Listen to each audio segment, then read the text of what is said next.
projects or the Bacon Act, and how you as an installer, as a subcontract installer, in particular, should, some of the things you should know when looking at these types of projects and the paperwork and the requirements that are there. So,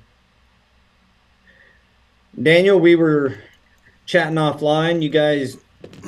How do you guys approach your certified payroll projects or Davis Bacon projects, or do you avoid them all the way We around? have typically avoided them altogether because over here in our area we're the only ones, and this is where we kind of had that little conversation, right? Where like we're the only ones around the area that actually pay our employees on a W-2, and around here it's a lot of the other guys.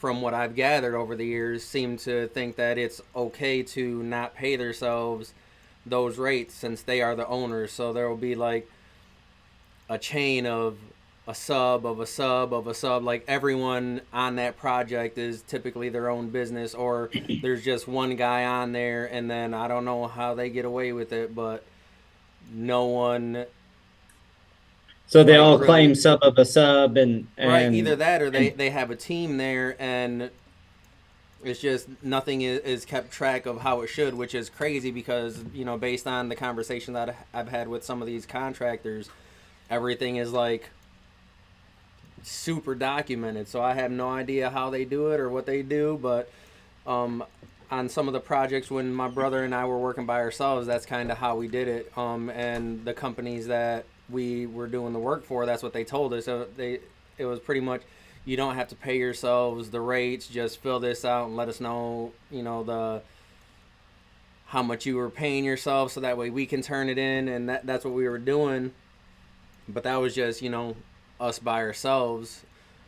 So that's something that we really haven't touched, and we've seen, with the Freedom of Information Act, some of the rates that these companies are going in at for prevailing wages. It's like they're going in at under normal rates, and how do you even pay these guys well, these first off, higher I higher mean, rates like that? the so let's talk about a couple of things. A is when you're looking at a certified payroll job, you got to get the wage determination sheet first. That wage determination sheet varies so greatly between counties and jurisdictions. Give you an example. We got a large certified payroll project going on up at Fort Riley, and I think the tile on there pays the wage is 58 something, 58.62, I believe, somewhere around there. So, if you're looking at a project and you can install 100 square foot with you by yourself in a day, and you have to and you're gonna cost, let's call it $50 an hour. Well, the easy math, that's, on a 8 hour day, let's call it real close to $500. And your tile price per square foot is going to have to be north of $5 a foot if your average output's 100 square feet for you to make any profit outside of paying for yourself, and that's not even having a helper or an apprentice. So, you got to look at these things, and especially if you're being offered to do a certified payroll job by the square foot, and then you're going to fill out the U.S. Department of Labor form, which is the certified payroll form. So that's how we do it mainly, is we'll have the sub, whoever owns that subcontracting company, they're going to fill out their own certified payroll forms for each person that they paid and all the proof of payment. You've seen those forms before, haven't you, Jose? Or I meant Daniel? Yeah, Jose was actually just right here. He said that he's going to be signing in a second, so just keep a lookout for him. I was putting it in the chat, but yeah, we filled them out before, and they do. They Well, want for to. you, let me see if I can share. Ashton, if you're there, let me share. Let's see if I can share my screen. Um,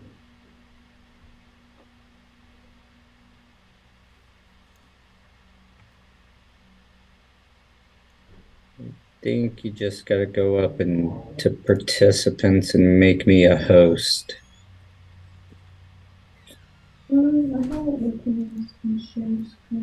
And what you're talking about too, you know, that goes beyond just the certified payroll stuff. It's you can get all your rates if you break it down that way to make sure that you're going to be profitable. It's Yeah, I'd be looking. That's a great point, Daniel. Is like consider that on all your jobs, but particularly when you're talking about, and the reason I say the wage determination is so important is because the fact is in some areas the tile labor, for example, a tile journeyman tile installer is $29, and in some areas it's $60. I mean, it varies that much. yeah, I think over here for the tile guys, it's I think around 56, and then you always have to look at where are as a you know carpet or resilient guy, where do you fit in, because you're gonna have to go based on something else because we're not in there. Yeah, most times we're not in there. Every once in a while, you'll find floor layer on the wage determination. Otherwise, you get lumped in with the painters or Or something the like that. carpenters or something, because I think over here we're ran with the carpenters, so you gotta be careful how you're classifying yourself. Yeah, and you got to make sure you're classifying correctly too. Here's a little tip: if you're going to do a certified payroll job, if your helper or your apprentice is installing tile, and the Corps of Engineers puts in their daily report that this guy's a tile installer, and then you turn in your certified payroll, and I'll show you what that looks like real quick, what a report looks like for our audience. This is, can you see my screen okay? Yeah, I can see it. Yeah. Yeah, so this is, you got your work classification right here and your hours worked standard and overtime each day, and then the rate of pay, and then the gross earned, and then all your tax stuff and total deductions. So this isn't, if your Corps of Engineer guy labels your apprentice as a tile setter, which is typically what they're classified as, or what the classification's called within the certified payroll wage determination, and not a tile finisher, which is typically, $15 less or so. If they see him setting tile and they report him as a tile setter for those hours, they're going to call your I mean, they're going to make you redo your certified payroll and pay him the difference. That has actually happened to us, where we had a really good apprentice that was setting tile alongside the journeyman installers, and they classified him as a tile setter, and we had to go back and pay him tile setter wages for those hours that he was actually installing. Another piece of info is this is a daily work classification, uh, or a weekly, I guess what I'm saying is this is a weekly work classification, so you could get tied into that rate of pay for a whole week. So the key here is this form is not incredibly complicated to fill out, but you can see it breaks everything down. So you got to be, the sub has to be paying their employees as employees and keeping out the FICA taxes and the withholding tax and any other deductions. And then, they've got to be able to track and provide proof of all this as well. So that when you get over here, you got your final amounts. So anyway, I thought it'd be helpful just to see what a certified form looks like for those of you who have not. So typically we're going to have our sub fill that out. Now, if we're having our in-house guys do it, then our employee W-2 employee installers, then we're going to have our office manager will fill this out based off of their mobile timesheets. Yeah, So, and I think this is some good information for the guys because a lot of them when you really look at the big picture they don't even keep track of everything in like QuickBooks or anything. A lot of the guys that I know personally that around the area they're box of receipts and you know just putting it in a folder and giving it to an accountant at the end of the year, which at least they have an accountant. I'll give them that. yeah. Yeah, at least they've taken some steps there. And there's software out there, like you said, QuickBooks. Go Carerra does a lot of this. You know, a fair amount of the work we're going to be even adding some more features for installers to have more financial tools at their disposal, receipt capturing and that kind of thing, where you can keep a loose set of books if you don't have a full accounting system like QuickBooks. But so I guess the biggest piece to all this that I wanted to make sure I conveyed to anybody looking at a certified payroll job is to consider uh, the paperwork when you're going to look at doing a job. You're going to have to report, and a sub of a sub of a sub of a sub. The problem is then you're stuck in with your GC typically has insurance requirements, and not everybody's going to have, for a big project, say a $5 million umbrella or something. Hell, we have I think an $8 million umbrella. So you got these big requirements for jobs that, I mean, a lot of subs aren't going to pay 4 or 5 or $10,000 for a year of liability insurance. Right, for especially for one project. And the other thing is don't get bullied into doing these projects from some of these contractors because we've been in the situation before to where they have us start on one of these projects and then it isn't until we turn in a bill and then they're like, well, where's your certified payroll? And luckily it was just my brother and I at this point, but it's like, what are you talking about? Like, this should have been communicated way in advance. So just, if you think that it's one of those projects, If it's on a government installation, whether it's a fort or an Air Force base, you're about a 95%, maybe even 100%. I don't know that I've ever done a job on a government installation. We've done the FBI headquarters. We've done tons of work at our Air Force base and the VA.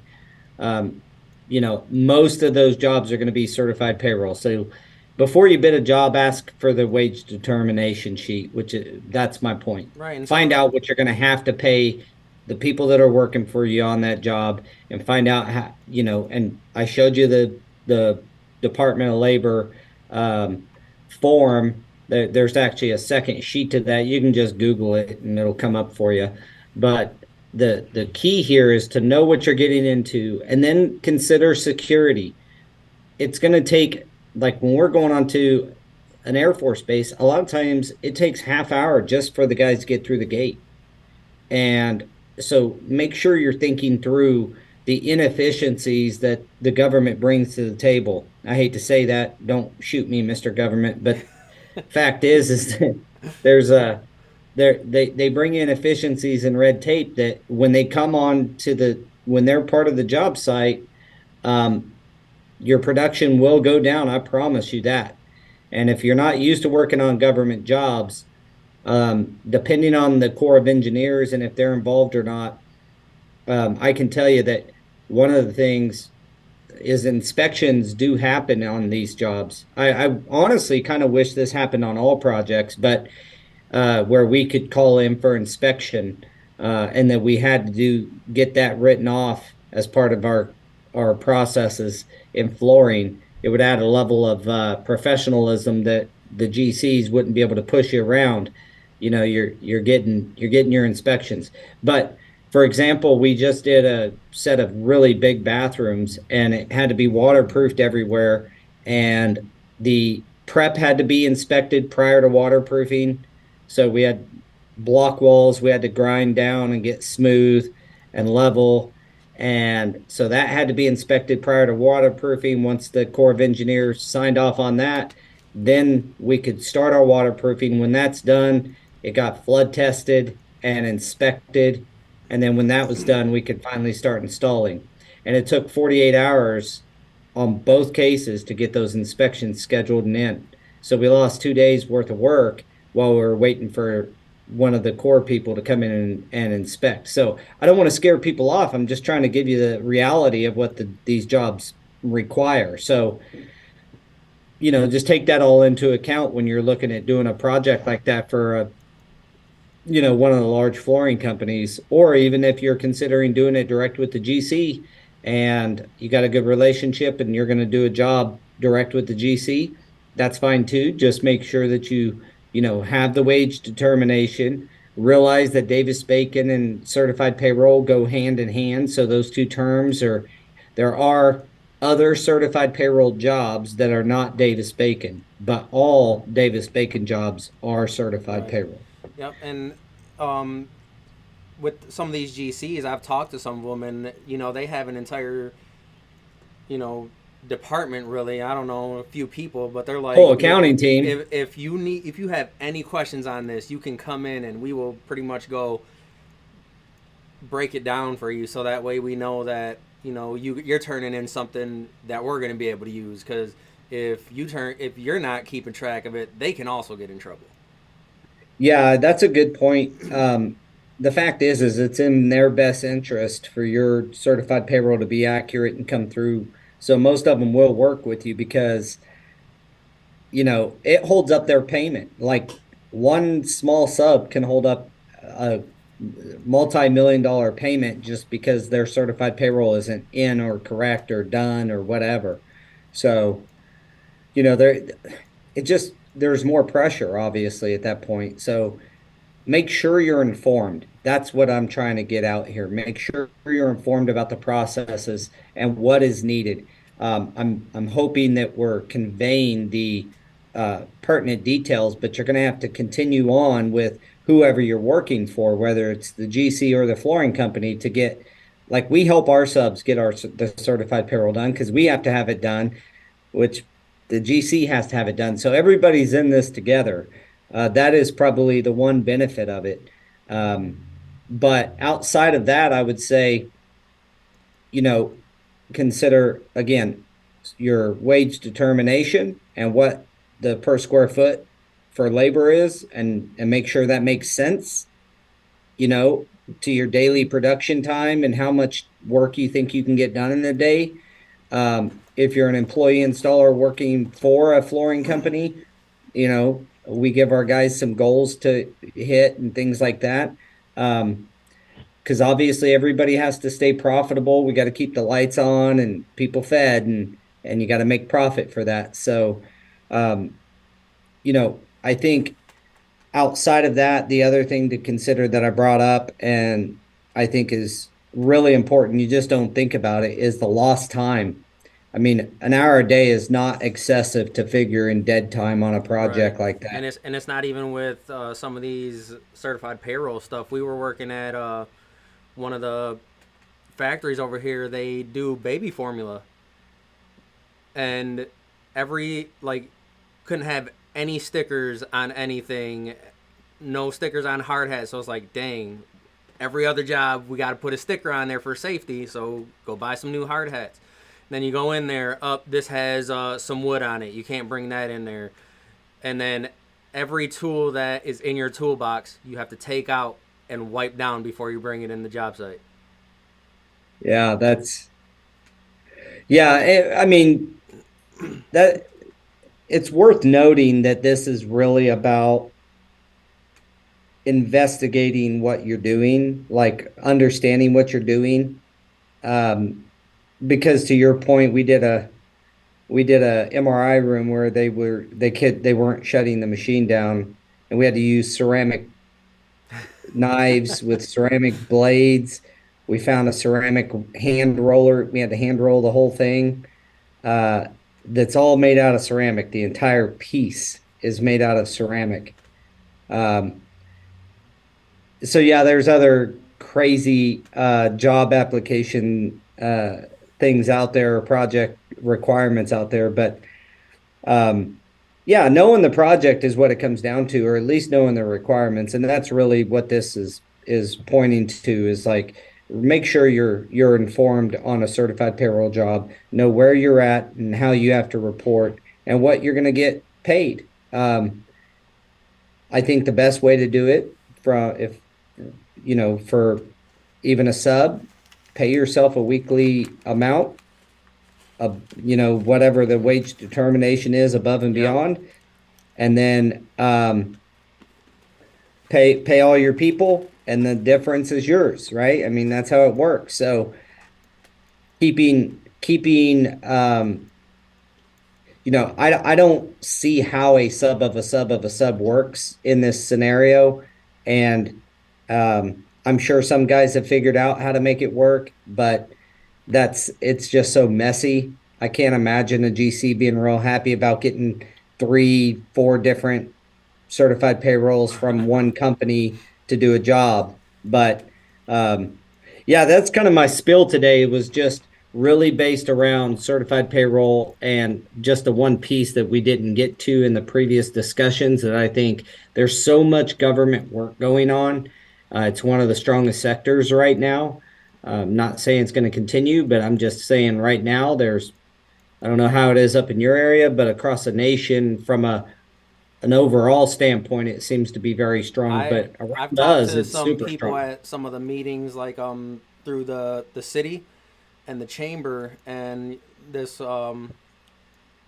a couple of the people in there said, I only do government jobs. That's like they started out as private, and then once they got into the government jobs, they're like, that's all I do, and all my referrals come from strictly government jobs. And it's like, that's crazy.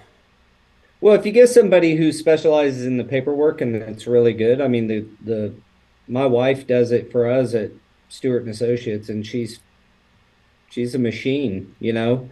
Um, if you're really good at it, there's a good opportunity because not there's a lot of people that just say, forget it. I'm walking, I don't want to mess with it.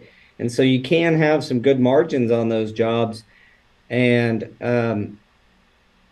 still, employees like it. Like our guys love when they're getting paid, you know, another $10 an hour or something to do some work. As long as you're efficient and you know what you're doing, it's not a bad business. It's just you got to know and be aware. And if you are, then and you're willing to jump in like those people and just stick with it. If you can make a few more points and you don't have to get beat. I mean, it's certainly on a job. If you have a school job on a Air Force or on a fort, an Army base, uh, or that services the Army base, and then you have a school job elsewhere, you're going to have a lot more competition elsewhere. I guarantee you that. So if you can get good at it and you want to get good at it and you want to invest the time and effort it takes to make sure that you're crossing your T's and dotting your I's, then go for it because you can make a little bit of extra money, Yeah, which I, that's what she said. She said that she got into it not really knowing what it entailed, and then as soon as she got that first project, and then she got some different certifications behind her, like being a woman owned business and stuff like that, and then that just kind of turned into I only want to use you, and yeah. we know what Yeah, you and can do, and if you can get those certifications like the small business, the minority, the women owned, or stack those up, there's a lot of government jobs that have, 15 to 30% yeah, up to 30% of a job. Sometimes and each one's a little bit different, but as far as the requirements, but say up to 30% of the job has to be performed by minority women, disadvantaged right. companies, as they say. Yeah, if you're out there and you haven't looked into any of these certifications, that's definitely something that you should do because, even with us, for a while, it was like, why would we want to get this like minority business certification and stuff like that? And it's like, well, they're there for a reason, right? If we can use it to our advantage, why not? Amen. Amen. if there's a program out there that will benefit your company, do not be too proud to go do that shit. Excuse my French. Seriously. Go do it and take advantage of. I mean, it's there. Someone's going to use it. You might as well. Because I don't see. I'm seeing it a lot outside of even the government work to where, these private companies want to hit a certain percentage of, disadvantaged Adversity, businesses. yeah. Yeah. So even if you're not going to go for the government work, it's worth a shot just to see what else they can bring to the table. Yep. Yep. I agree. And so your local chamber help you with that? Yeah, we're still in the process right now. So through the city of Grand Rapids, we have what they call a micro local business enterprise, which you're only allowed to be in it for 10 years, and you have to be, Hey, hey, he's there, and you have to be, a certain size. Once you hit a certain dollar amount, you're no longer eligible. So, Yeah, it's the same thing with the small business yep, and then the classification. chamber is actually has been they rolled out a program to where they're paying to for minorities to get their MBE or WBE, whatever it is. So the MBE is minority business enterprise, WBE is women. Then they have the disadvantaged, and there's multiple things out there. MLBE, Don't we don't know what you said because you're breaking up.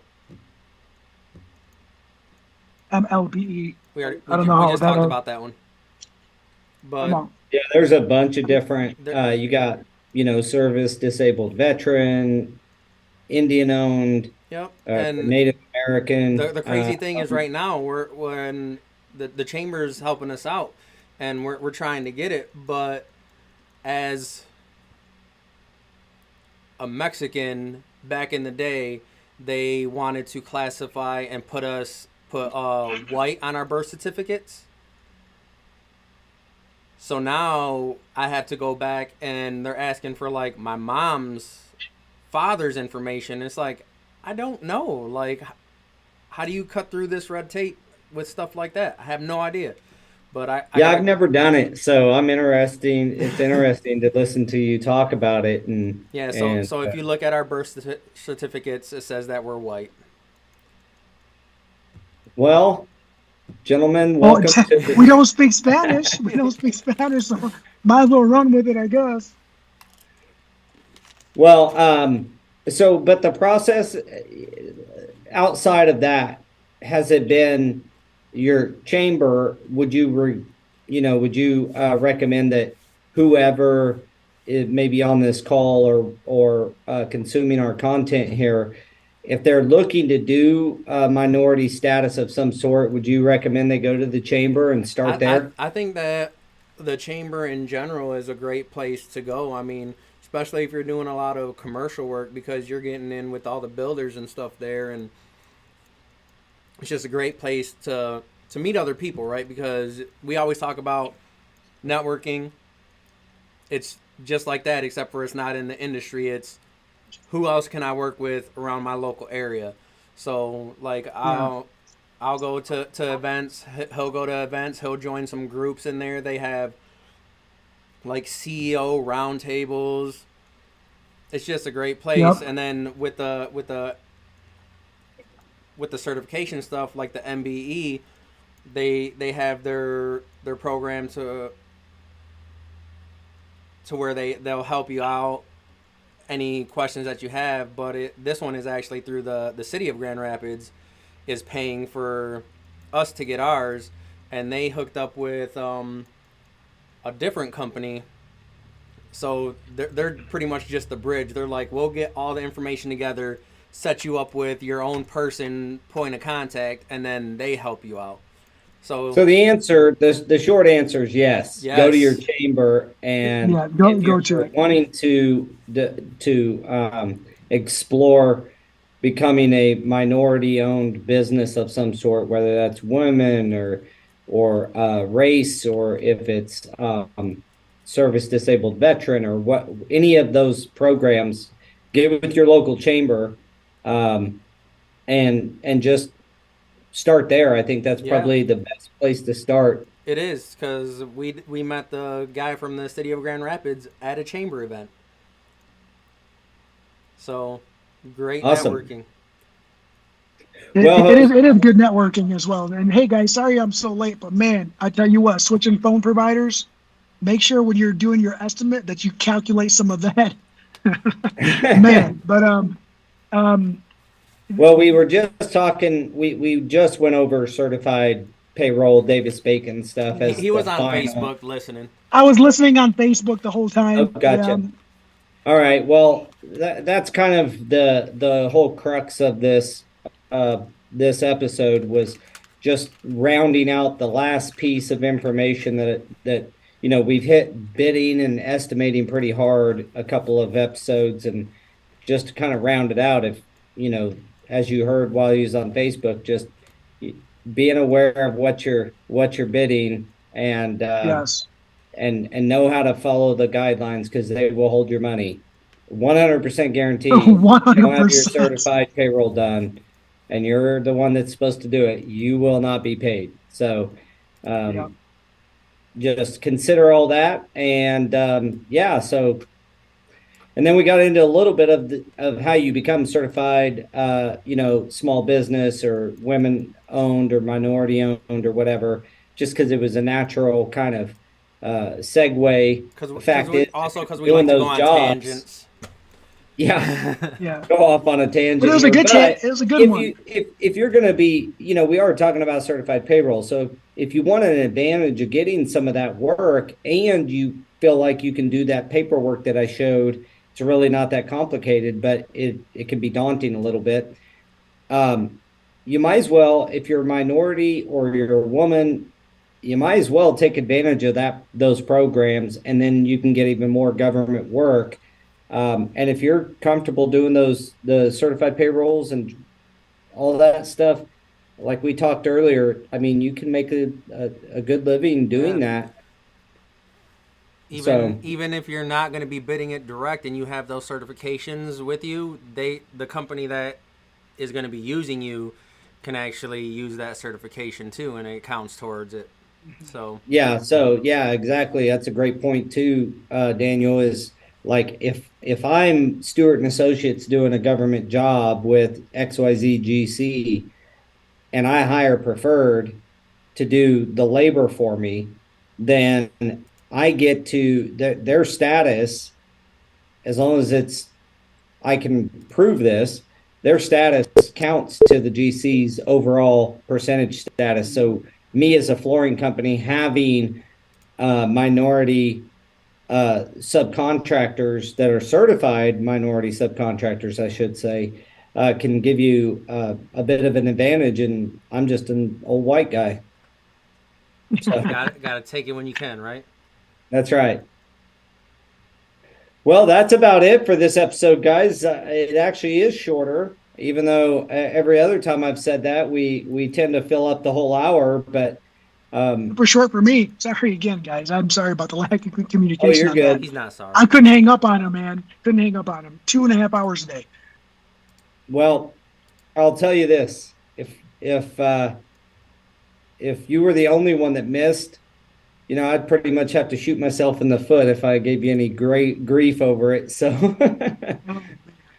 Hey, there is one thing too that I want to add to the whole conversation. And you're talking about certified payroll. I do remember when Daniel and I first split off and went on our own. There, we had an opportunity to work with a company who all they did was a lot of government work. And I remember the booklet that they gave me of instructions that were required to follow was about this thick right here.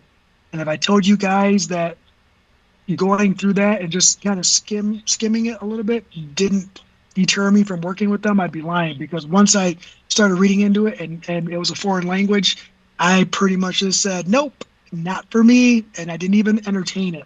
So don't be too afraid to involve yourself into reading the information that is presented to you, right? Like, I didn't take the time to go through it with a fine-tooth comb, and I think if I did, I might have approached it a little bit differently, and it might have educated me a little bit more. So, well, that kind of goes back to how we are as humans and our mindset stuff. I mean, if it looks really painful, we just don't do it. And you end up eventually, if you end up getting through one, you kind of are like, well, that wasn't near as bad as I thought Yeah. it was going to be. So yeah, like I said earlier, I mean, if you can do it and you feel comfortable doing all the paperwork, by all means, jump in. Don't let any reluctancy drive you. Just get to know it. I mean, a lot of this is just not just this, but everything we talk about is about being teachable and being willing to learn and change. That's Yes. that's 90% of what the podcast really talks about. Just how can you improve? Well, you can't improve if you don't take some risks and change a little bit. And that's the same thing here. It's an opportunity. Judge it for yourself, and determine the risk factors that we've talked about on this episode. And if you feel comfortable with it, dive feet first. Don't be scared of the book, right? Everything's Don't an be scared of the book. opportunity. Everything's an opportunity. You just got to look at it that way. And Yeah. every opportunity is a learning moment. For sure. Well, speaking of learning moments, I hope everybody got some very specific information, but I hope everybody found some value in this. If you did, please consider giving us a like, subscribing to our YouTube channel. If you're watching us on Facebook or Instagram or LinkedIn or any of the different media outlets, consider giving us a thumbs up. So Eduardo said that, dang, it's this big. That's funny. And then Kevin said that he's stopping by in 2 weeks. Figured he'd give us a heads up this time. We'll be ready for Nice. you this time, brother. We'll have the box set up for you. All right, guys. Well, without, I guess that'll end this podcast here a little bit early, but I appreciate you jumping on late, Jose. Ha, there's my Oh, Jeff. so sorry. And thanks, Daniel. I appreciate you guys, and we'll see you guys next week, and probably chat in between. So, All right, sounds Yes, sir. good. Thanks, Paul. Have a good one. all right, thanks, guys. See ya. Yeah.